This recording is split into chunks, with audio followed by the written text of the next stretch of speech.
the mechanism for international criminal tribunals is continuing the work started 2 decades ago by the International Criminal Tribunal for the former Yugoslavia and the International Criminal Tribunal for Rwanda. That means that the first priority for my office, the Office of the Prosecutor, is finalizing the trials and appeals that were begun by the ICTY, but will now be completed by the MICT.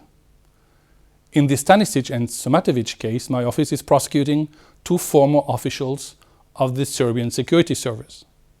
We are also litigating appeals in the Karadzic and Šešelj cases. It is anticipated that appeal proceedings in the Mladic case will commence in late 2017. These trials and appeals are among the most important that we have prosecuted. Karadzic and Mladic are seen as bearing the most responsibility for the widespread atrocities committed in Bosnia and Herzegovina. They evaded justice for more than a decade. Today, both are on trial in The Hague. This brings me to my office's second priority, tracking and arresting fugitives.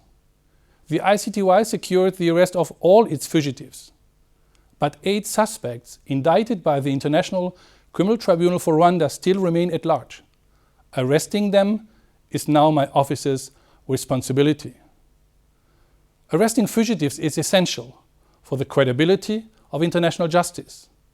It is difficult to speak of the rule of law if those suspected of horrible crimes are able to evade or inure international arrest warrants. But even more, the victims of the crimes need to see fugitives brought to justice. As long as suspected genocidaires remain at large, it will be very difficult for Rwandan victims and survivors to move forward. Finally, my office is determined to support war crimes prosecutions in the national courts of Rwanda and the former Yugoslavia. In the former Yugoslavia, thousands of cases remain to be prosecuted, while our Rwandan colleagues are seeking to bring to justice more than 500 fugitives. Further accountability now depends on these efforts. My office will continue to provide national judiciaries with access to the immense amount of evidence we have gathered over the past 2 decades. There's also still a need to strengthen the capacities of national courts.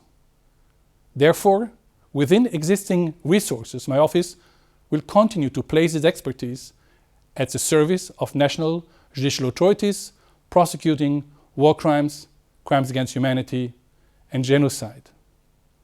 For more than 2 decades, prosecutors at the ICTY and ICTR worked to achieve some measure of justice for the crimes committed during the conflict in the former Yugoslavia and the Rwandan genocide.